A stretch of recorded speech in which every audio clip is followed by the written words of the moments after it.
Welcome, everyone. You are here for the Writing for Justice call. We're going to talk about writing for our legislators for testimony and letters to the editor for SB 16 and the upcoming SB 41 tonight. We are going to go through some talking points. We're going to talk about the SB 16 and what that means for all of us, as well as we have a toolkit to introduce you to help you write testimony for next week. So I want to welcome everybody. And I am recording right now. And I will be sending out a recording afterwards, probably tomorrow, to everyone so that you can listen to it later if you need to or catch up, because we're going to go over a lot of stuff tonight. You might want to rewatch and get the information. I'll welcome us with a quote from John Lewis. "Nothing can stop the power of a committed and determined people to make a difference in our society. Why? Because human beings are the most dynamic link to the divine on this planet." All right. So I am Kristen Byrice. I am with UU Justice Ohio. Some of you might have been expecting Joan tonight, and she is unable to be here. So I am filling in her place, and I have Larry Bresler with me.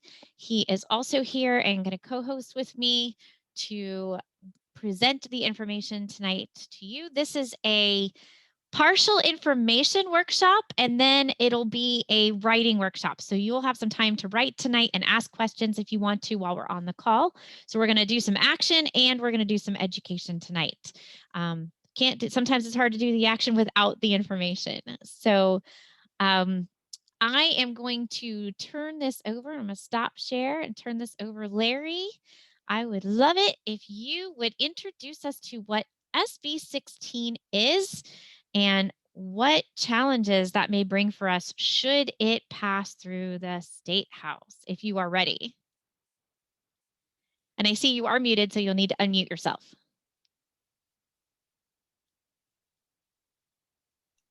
Sorry, just give me 1 second here.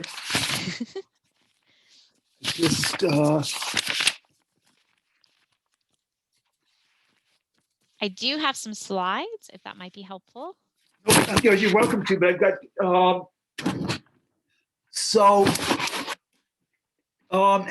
Senate Bill 16, which is the bill for two reasons that we're giving the greatest concentration now. We're giving it the greatest concentration now. One, because it's now in it's moving forward very heavily into the Judiciary Committee of the Senate. It's gone through its proponent testimonies. Proponent testimonies. Now it's going through the opponent testimonies, and we're one of the opponents, obviously. And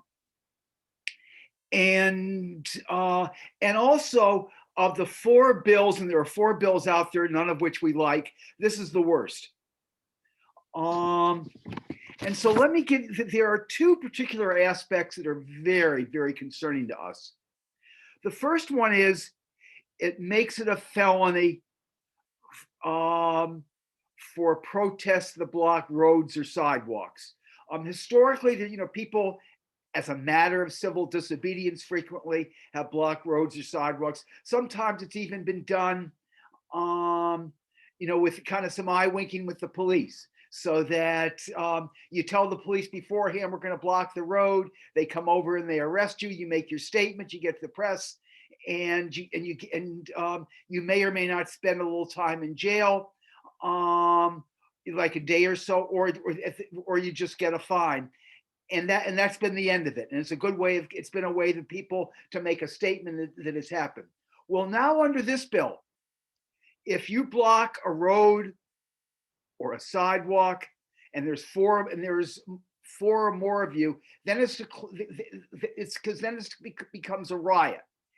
And under those circumstances, at that point, you are committing a 5th degree felony in Ohio, which means that you can receive a year in prison and $2,500 fine.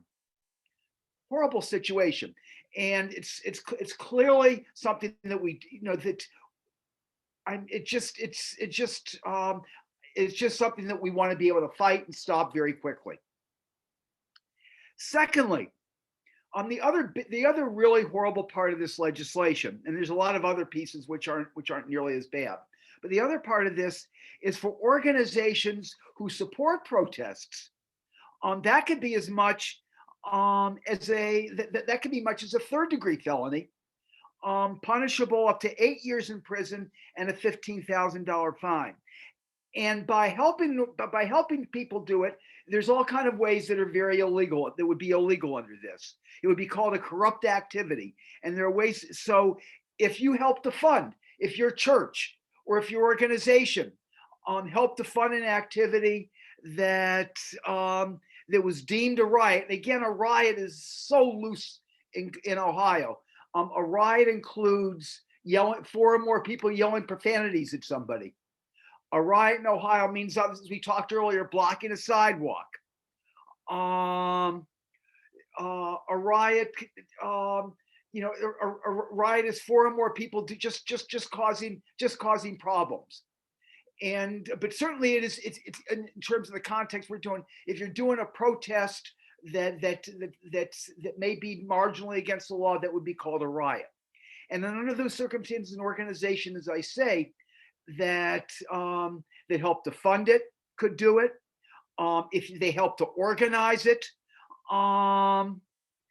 it would do it. So if your UU church was helping to was putting together an event to be able to do this, and to maybe to block a street, and so you have 5 people that were doing it, the rest felt uncomfortable doing it, that wouldn't make any difference. That they could come after your church, they could come after you as an individuals who helped to organize it. And so this is and not only that, you could be responsible for the costs that were doing that. So if the police came out and whatever, and you had a bunch of police that came out, they could be charged. So for example, one last example, many of you in your communities, whether you're from Columbus or Cleveland or wherever, remember the Black Lives Matter protests last spring. And I know in Cleveland, using that as an example, the Black Lives Matter in Cleveland organized a protest. They intended to be peaceful. They didn't know how many people were going to be coming out. It turned out to be many, many more than they ever anticipated. But you can make an argument, and then a part of them broke off and there was some bad activities. Actually, it wasn't, for the most part, it wasn't the people. It certainly wasn't people connected with Black Lives Matter, but that doesn't make any difference. The point is that maybe they should have been able to foresee that. Well, given the fact that they should have been able to foresee it, they could be charged with all the costs for all the police that came out there to do that, even though they intended to have nothing but a peaceful protest. So when all is said and done, these 2 parts of that bill would have a stifling effect in terms of protest in Ohio. Thank you, Larry. And I didn't introduce you, Larry. Larry, would you like to say what organization you're with and all that? Because we didn't do that. We totally skipped it. I'm Larry Bresler. I'm with an organization called Organize Ohio, as well as an organization called the End Poverty Now Coalition. Great. Thank you. And thank you for that debrief on SB 16. So this bill that Larry was talking about, as he said, is moving through. It is at a Senate bill committee. The Judiciary, thank you. The Judiciary Committee right now, they are hearing testimony on it. So they had testimony this week for proponents. Tuesday, we fully expect them to have opponent testimony, and we support opposing this bill.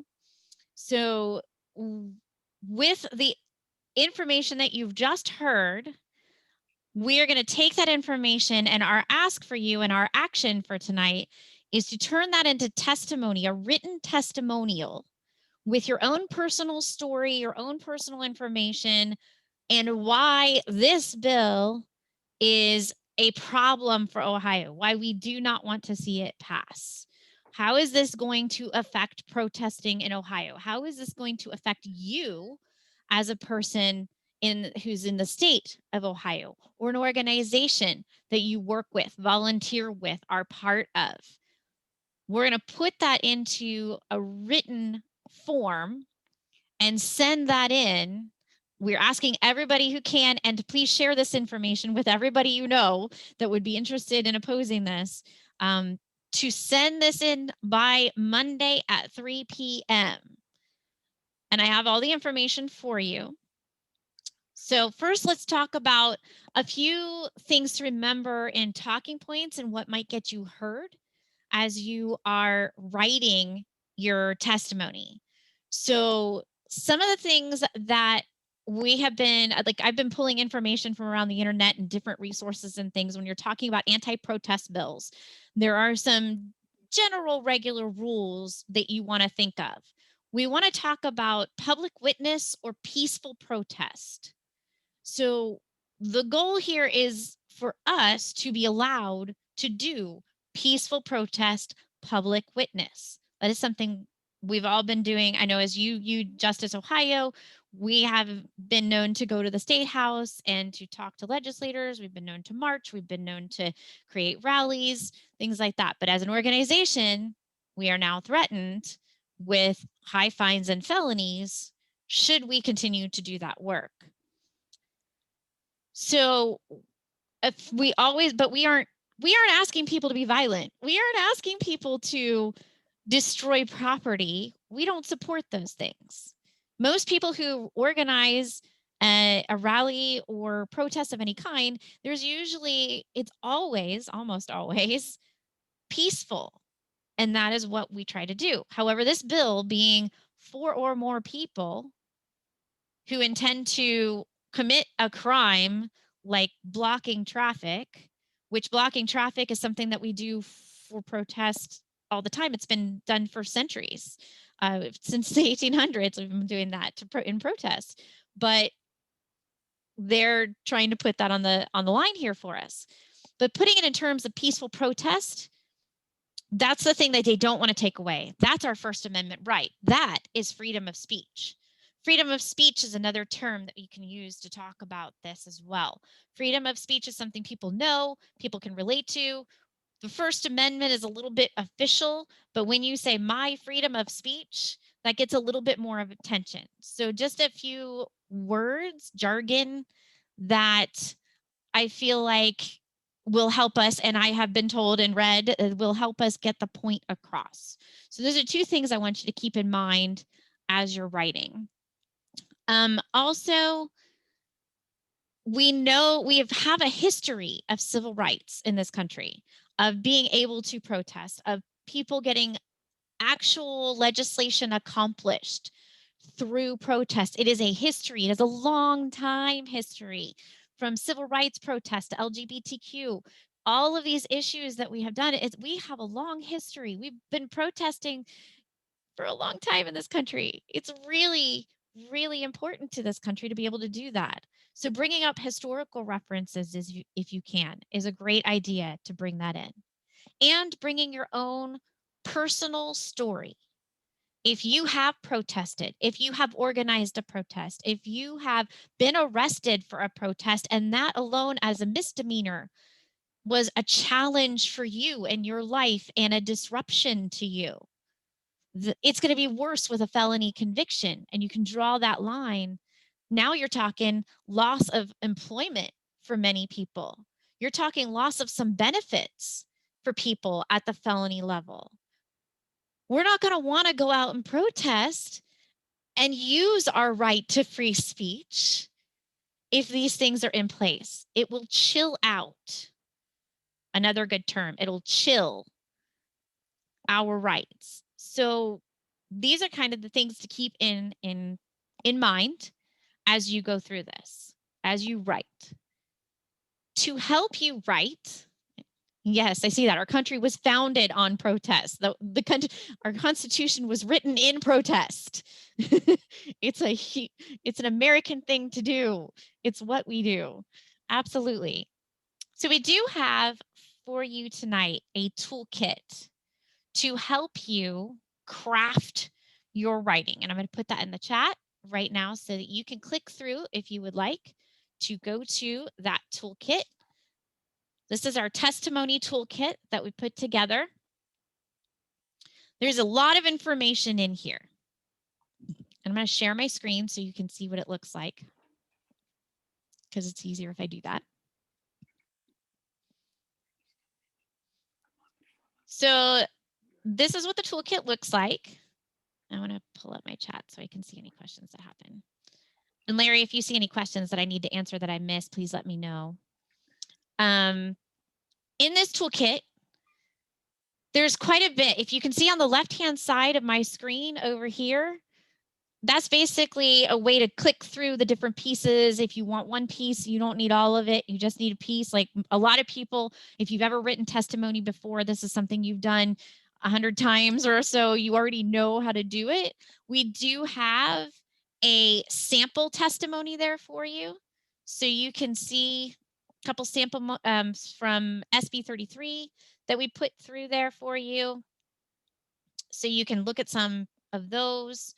There's some questions here that are really helpful. If you want to answer some of those questions, they can help you formulate how to write your testimony. So preparing for this, the best thing to do is answer a few of these questions 1 to 3 through your testimony. Again, make it personal. I am so-and-so. I live in such and such a city in Ohio. I own a business, or I run a nonprofit, or I am a mother, I am a daughter, I am whatever your connection is. And then talk about the bill and how it's going to affect you. I also have there's a piece in here on how to format and submit your written testimony. There's a link here. If you left click on that, you can get the judiciary witness slip. This is really, really important. You have to fill this out and attach your testimony to it. You send both in together. Doesn't have to be the same document, but you do need to send both this and your testimony in. If you do not fill out this witness form, it will not get to the committee and it will not be read or passed out to them. So you must fill this out and send it in. Again, by 3 o'clock Monday, we're asking everybody to send in their testimony for SB 16.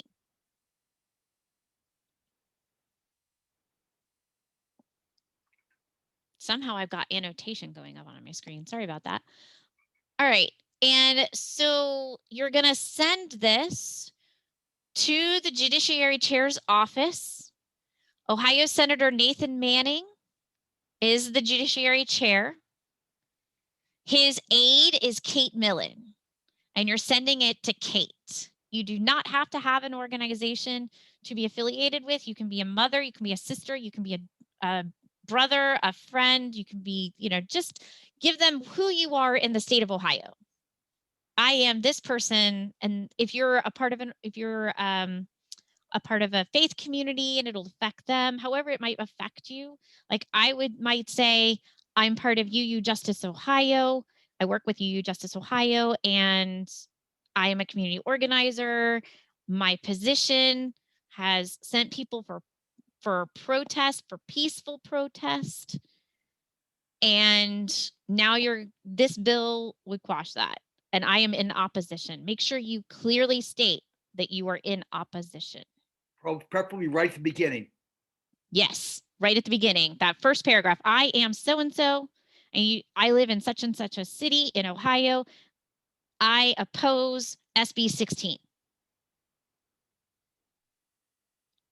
And Kate Millen is who you're sending this to. She is the aide to Senator Manning, and her email is on here. I'm going to put this in the chat for you so you have it, just in case you need to take that down and you need to look at it later.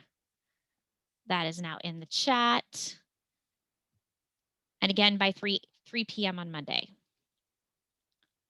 Larry, do you have anything to add about writing your testimony? No, I think you said everything very well. Just the one slight thing is you don't have to make it long.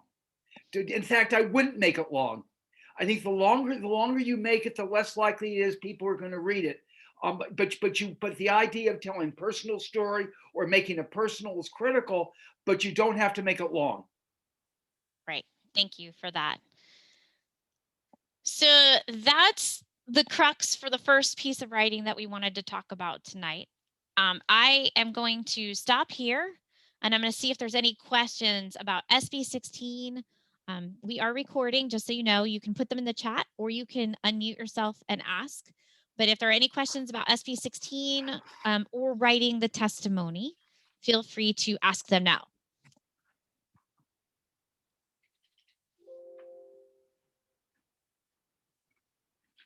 When does the new testimony submission rules begin in person only? It is in effect now. They are not doing video testimony, but they've always accepted written testimony, and they still accept written testimony. And it can be emailed in, yes. We had asked for video testimony.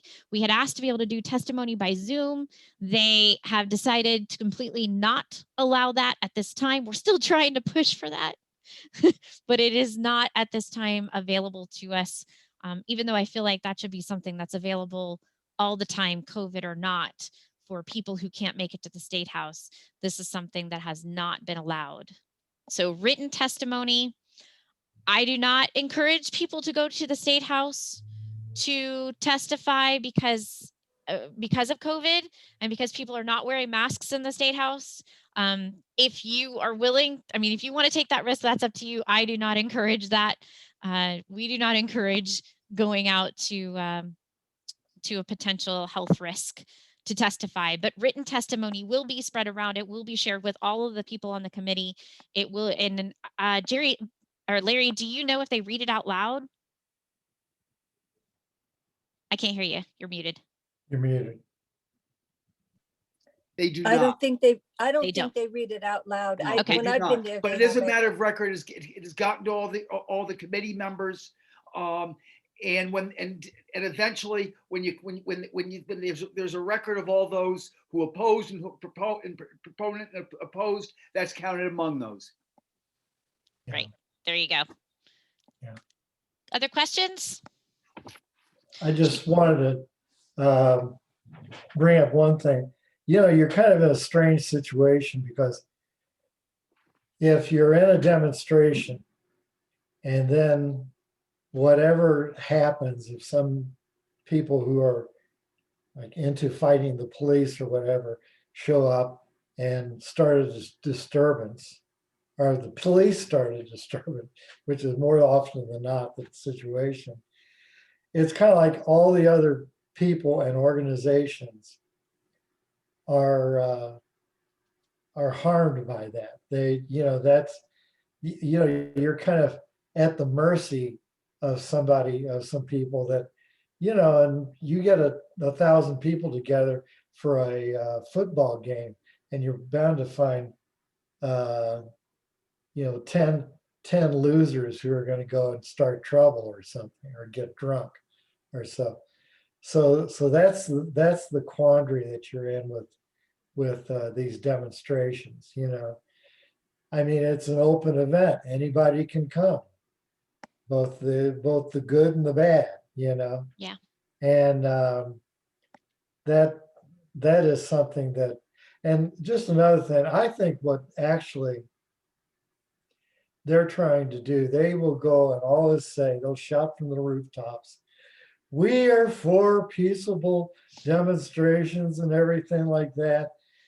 And I tell you, with friends like that, you don't need enemies. Okay, is what it is, because I think their intention is not to outlaw protest outright.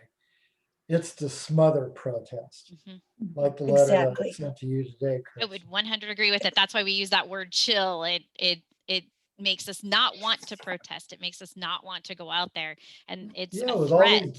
With all these draconian things, because most people, in my experience, most people who go to demonstrations, as I've said before, are the type of people in Ohio who wait for a light to change at a street corner, even if there's no traffic coming in. You Yeah, know? I mean, exactly. I mean, they're nice folks. You know, they don't go looking for Right. trouble. You know? We don't go looking for trouble. That's exactly right. I've got a couple more questions and then I'm going to go to Barbara. So should we send it as a Word attachment? I would recommend sending it as a PDF attachment because then the formatting will remain the same and it doesn't get all weird. That keeps your formatting for readability. Should we copy our email to everyone on the Judiciary Committee? So you can write a legislative letter, which is a slightly different, but you can take this and totally send that to all of the people on the Judiciary Committee.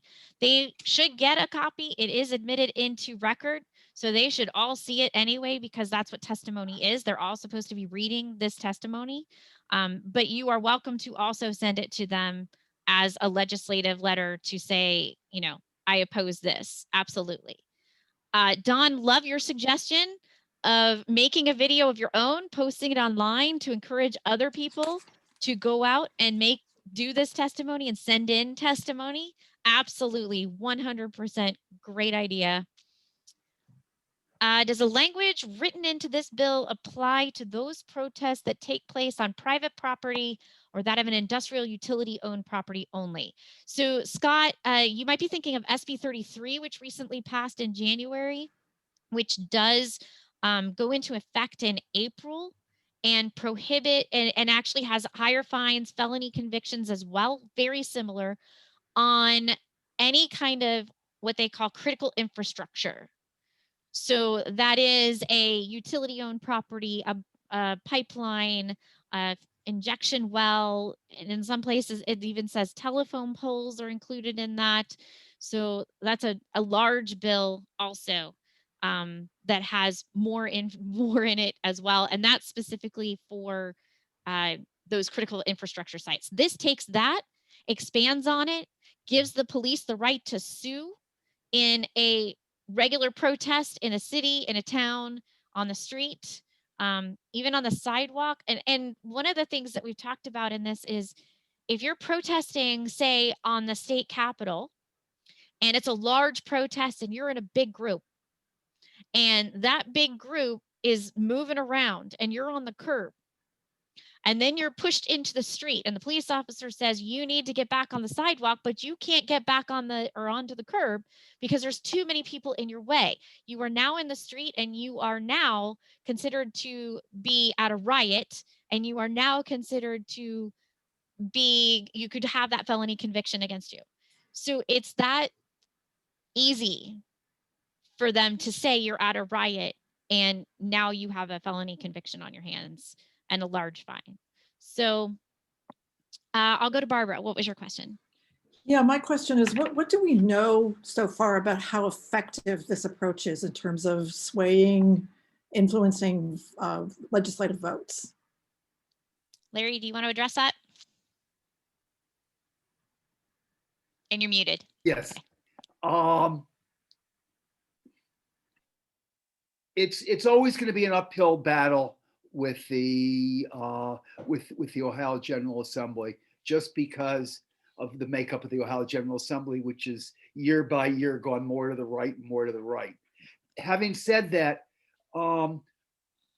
it was with HB 33 we lost.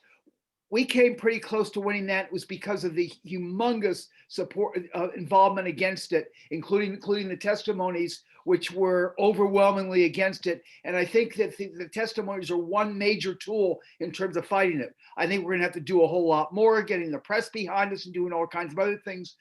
But we can never win. We have no chance of winning unless we overwhelm them with testimonies that talk about it against it. And that's the key term there that he said is overwhelm.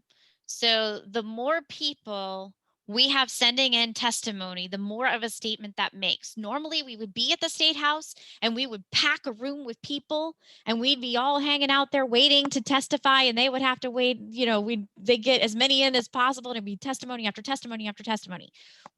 With COVID, we don't have, that's not something we want to be doing. So we have to stack their email inbox. I want to overload that inbox with so many emails they can't manage it because so many people are in opposition to this bill.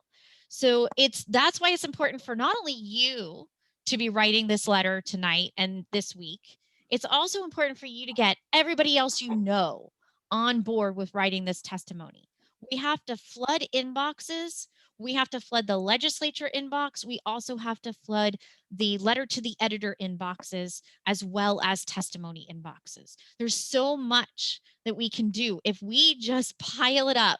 Like imagine a desk that's doesn't have many papers on it at all. The legislator's sitting there and like, okay, we're not hearing much about SB 16, so I think we're okay. And then suddenly one day there's 100 pages sitting on the desk and it's like, this is all opposition.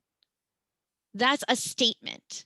And any statement we can make like that is a way to put it in their brains that, oh, maybe we should think about this at least. Maybe we should look at this at least. And if we can get them to start thinking about it and looking at it, and we keep pounding and pounding and pounding with letters and people writing and calling, and we're going to make phone calls. We're going to do all of this over the next couple months here. We have plans to do all of this. So the more people we can get on board, the better. So it's really important that not only you engage tonight, but we continue to engage on this and continue to bring more people into it. We need a movement of people who are against this bill to come together and make a statement that this is not what the people of Ohio want. That is our job. Do I have a template for a tweet? Ooh, good question. Love that question. We actually have a social media toolkit as well. I'm going to put in our full-on toolkit that has everything in it. It's a couple pages with a bunch of links. It's our main toolkit. It has everything in it you could ever need, any action you want to take. I do not encourage you to do all of this in the next week. But if you really want to do something else besides write the testimony, I encourage you to do the testimony, but there's some people who are just like, nope, not going to do it. There are other options in there for you. You can look at that anytime you want. There's talking points in there as well, all sorts of things. We have a social media toolkit and it's very easy. It's an app on your computer. You find the tweet or Facebook post you want to make, click, edit it as you choose, send, done. Very easy to use. So yes. All right. Other questions that I have in chat. They are not voting on the bills Monday. So I do want to address that. No, they are not voting on the bill Monday. If your testimony is in for Monday at 3 p.m., it will be submitted into evidence for Tuesday's hearing. So it is a hearing on the bill for the committee to understand what it means and what the people think. That is what we are trying to get these testimonies in for. I might add, just we want them in by Monday before the hearing. But if you're not able to get them, or you have other people that could not get it in by Monday, you can turn them in afterwards. Because we expect opponent testimony to come up beyond this. There's not usually one day for opponent testimony. It may be the week after they're also doing opponent testimony. And if they keep getting them in, they might extend it and do another. So yes, flood the inbox. Yes, you can share the recording. All right.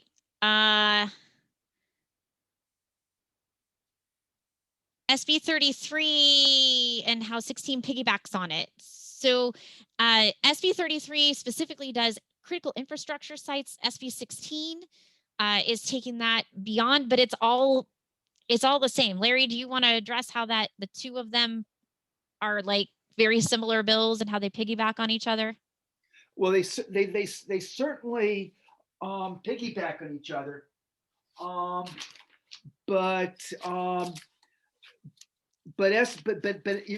which two bills were you talking about? SB 33 with the critical infrastructure. SB 13. Yes. Well, there's no question that SB 33, when it was passed last year, I mean, those of us that had no particular connection to the environmental organizing, there were people that weren't. We organized very strong. We worked very strongly to get them involved, because I guaranteed that was going to be the first step to worse stuff that was coming on, and using what came out of 33 to put similar stuff that would affect people statewide, and that's what 16 is doing. Yep. So I want to move on really quickly because we also want to talk about Senate Bill 41 really quick. Do you want to do a quick introduction of that one, Larry? Because that's another one that's coming up, and we want to start letters to the editor on that one. Yes. SB, just 1 second. Would require the participants in a protest to provide financial reimbursement for the financial cost of policing an event if it turns violent.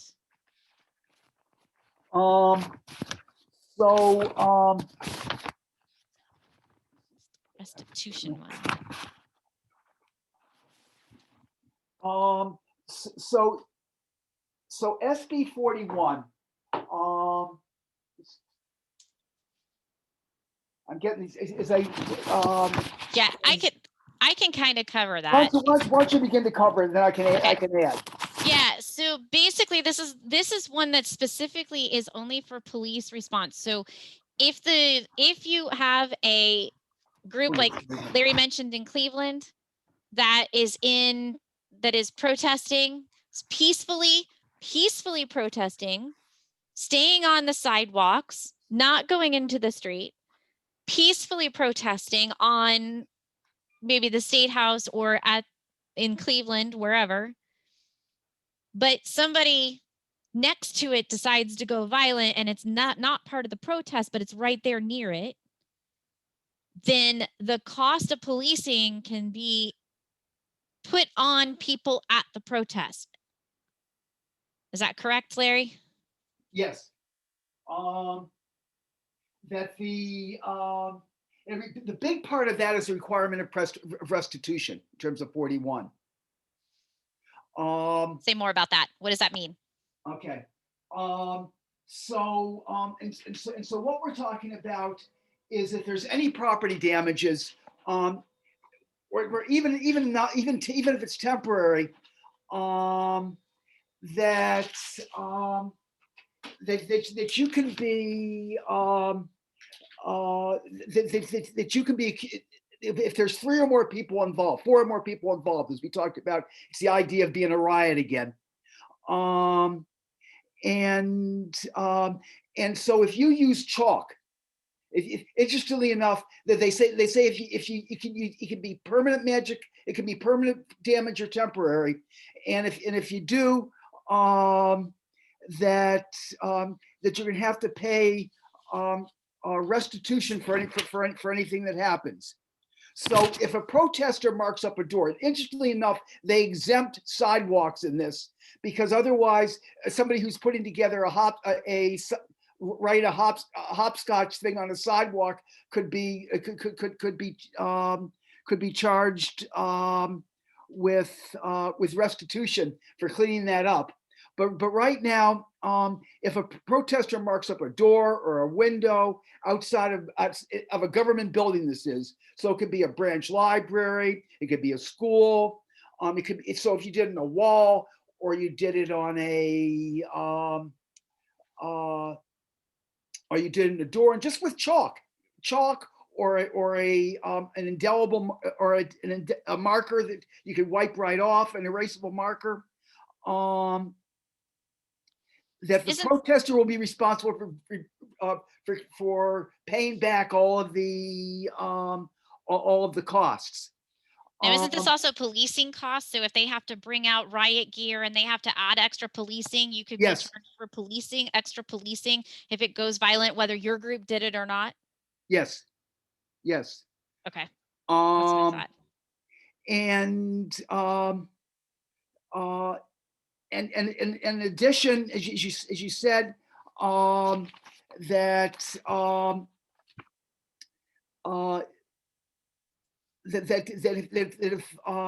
if 2 protesters mark up windows or walls in the outside of or inside of a school building, the police come and they run away. They leave behind their car in a parking lot, as an example. or they leave behind their camera, the police can confiscate it and take possession and sell it or do whatever they choose with it. So whatever so if it's so you could leave anything you want and you're gonna lose it. I think that pretty well covers it.